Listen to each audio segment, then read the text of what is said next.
Yo, what's going on, everybody? In today's video, we're going to be reviewing Mac Jones, his Alabama 2020 highlights, and we're going to be using our videos from Just Bomb Productions to be looking at the film and some of his highlights throughout this season. Um, in this video, we're going to be seeing if Chris Sims says, or if Chris Sims' statement about him being a top three quarterback in this draft, and see if if I agree on it because. Uh, Mac Jones is not really seen as somebody who should be taken in the top five, maybe not even top 10. However, that's just the fans.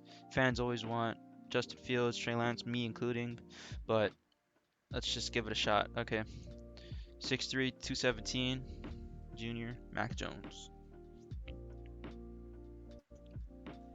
First play. All right. First play, we got some pressure coming in from the backer and delivers a deep left side shoulder perfect throw, double covered. Again, right here, we see the pressure right in his face, and it still delivers a dime to the left shoulder of his receiver. I believe that's Waddle, yeah. Now, before I go on, obviously, we all know Mac Jones in Alabama has some of the greatest wide receivers we've ever seen. So you're going to be hearing me say a wide open receiver quite a lot, so just bear with me here. Alright, no pressure, really scoots up in the pocket and delivers a perfect throw to his outside shoulder of his receiver where only he can get it. Next play. Here, scrambling out a little bit. Okay. Now this is where the fans and analysts they talk about Mac Jones and they say he doesn't really have any running ability, and that's kind of true. Now, when if you ask me, or if you compared any of the other four prospects, including Trevor Lawrence, Lance, Fields, and Zach Wilson, they would have took off way before this would even happen. Like they would have took off and got the touchdown easily. However, for Mac Jones, he doesn't decide to run. He decides to look down his receiver, trust in his receiver, and throw an absolute strike to his receiver in the end zone. Now that could be a really risky thing considering he had an easy touchdown if he just ran it in, but he doesn't really have that kind of speed, so he just scrambles a little bit and then just throws a laser to his receiver in the end zone. Let's play. Kind of sees that, so it steps up a little bit and delivers a ball again outside shoulder of his receiver. That's what you like to see. Okay, yeah, it's showing it again, but yeah, just overall his deep ball, I think it's underrated as far as his game, so it's really good to know. Play action, easy throw to his left shoulder, right shoulder of his receiver. Again, just a good throw. Seems pretty easy though. Just good overall touch on that as well. This play, pressure coming at him, stays strong, pose, and delivers the ball to Devontae Smith. Now, this play, it's a good throw, but it just shows how good his receivers actually are. Like, look at Devontae Smith catching this over a Georgia defender, mossing him. It's just unbelievable. But still, nonetheless, still a good throw. All right, now this play action. All right, he sees pocket, and this right here, this reminds me of like a Peyton Manning kind of, like the way he looks like when he scoots up in the pocket. He scoots up in the pocket, and then he still throws the ball and throws a perfect ball in motion to his receiver in stride. So that's just a great play. It's just great pocket awareness, which is one of his best traits. It's really what you like to see as far as the prospect. Again, perfect throw. Can't really get much better than that.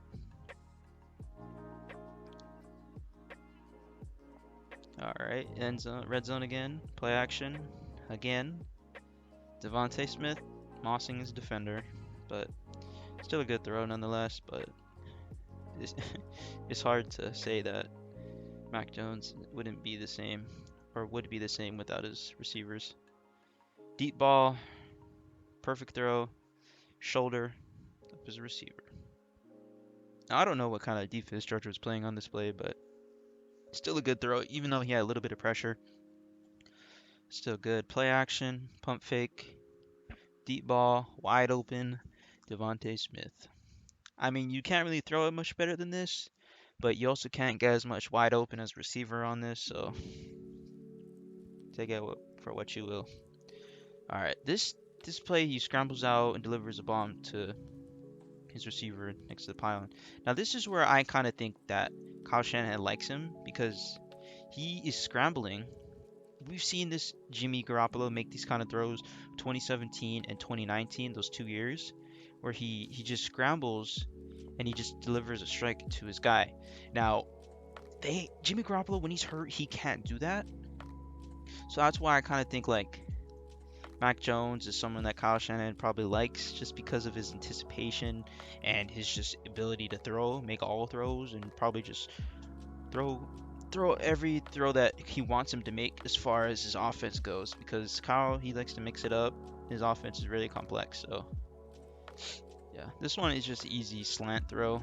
What we've seen is that he's really good at making short to medium passes, and that's pretty much our whole offense. So it's probably a great reason why analysts think that we're getting Mac Jones.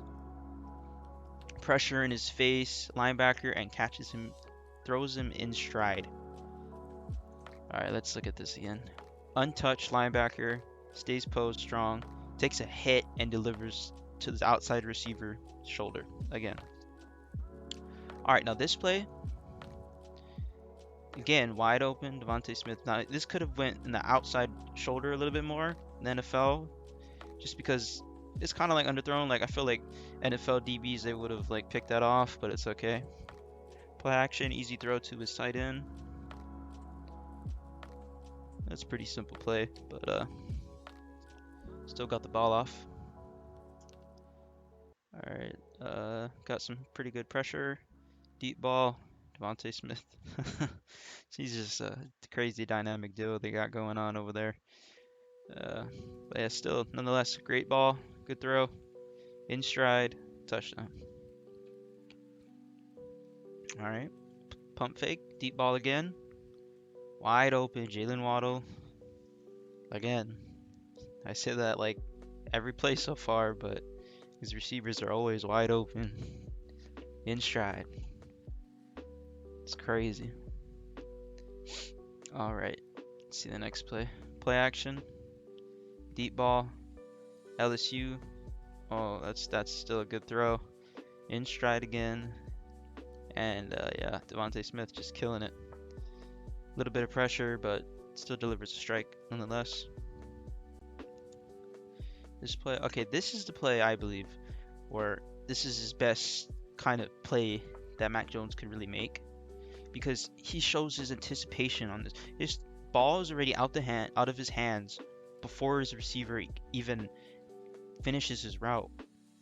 The DB is think he's gonna go this way, and then he's already cutting in, and there's literally nothing you can do because Mac Jones already has the ball out, and it throws him in stride in perfect motion to make him wide open, throwing his receiver open at the perfect time. You can't really teach that. That's a really good trait to have, especially at a young age, and that's why Kyle would probably like that.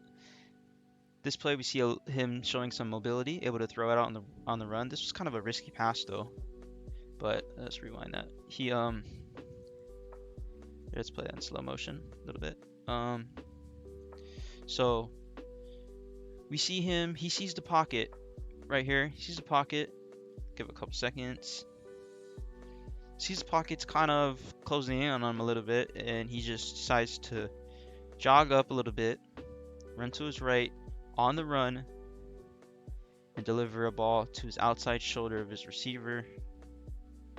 See that? DB's not looking on a little comeback route. Hits him wide open.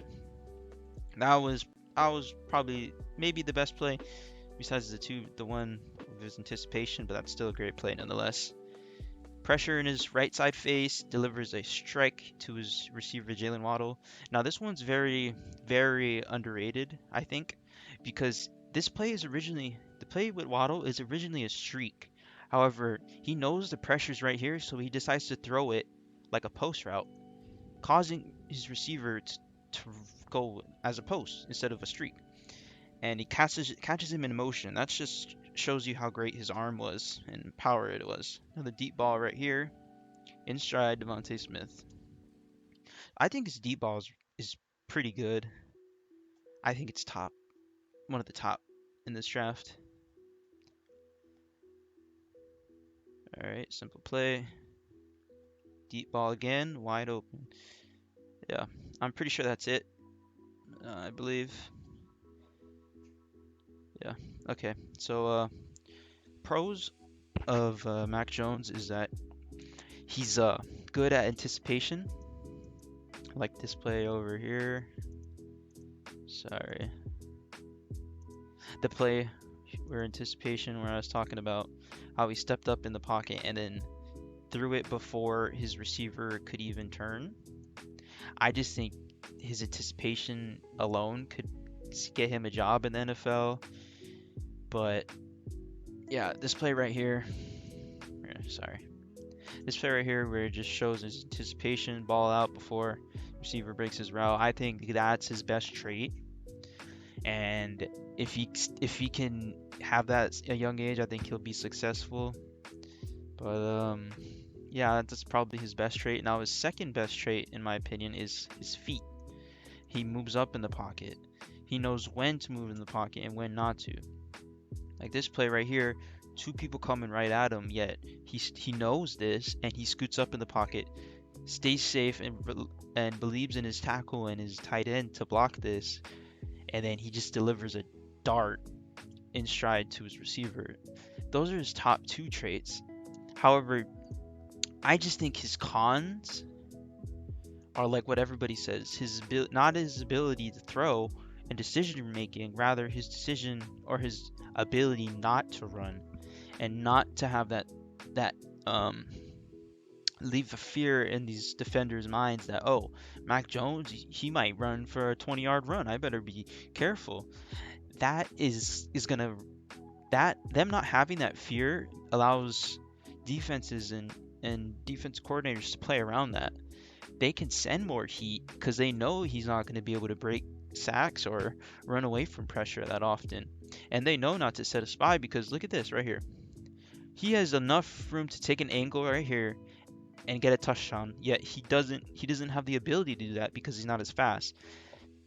That's the case, and the downside of Mac Jones is that he's not like any other prospect in this draft to where they have the ability to make a 20-yard run, or Mac Jones, he is not likely to do that. That's pretty much why I think that Justin Fields and Trey Lance would probably be a better fit for the Niners, just because they have the upside and they have the ability to run. And Justin Fields is just a great deep ball thrower, and Trey Lance is the strongest arm in this draft, so I just think you have more upside there. If you were to tell me who's the best quarterback out of those three, Trey Lance, Mac Jones, and Fields, as of right now, I would probably say Mac Jones. However, in the future, in the next coming year, I strongly believe that Trey Lance and Justin Fields would be better than Mac Jones overall, just because of their raw talent alone. Because they just need to change like a little bit. That's all coachable in their stuff. But Mac Jones, he has all of that. He just can't run, and that's just it. Like, you haven't really seen a great pocket quarterback come in these last drafts, so it's just it seems too risky almost to draft him at 3. That's just my take on it. Hope you guys liked this video. Hope it showed you some insight on this and how, you know, an average fan or viewer may see Mac Jones and why they think Fields and Lance is a better prospect and just an overall better pick for the 49ers at 3. So yeah, hope you guys enjoyed the video, and stay tuned.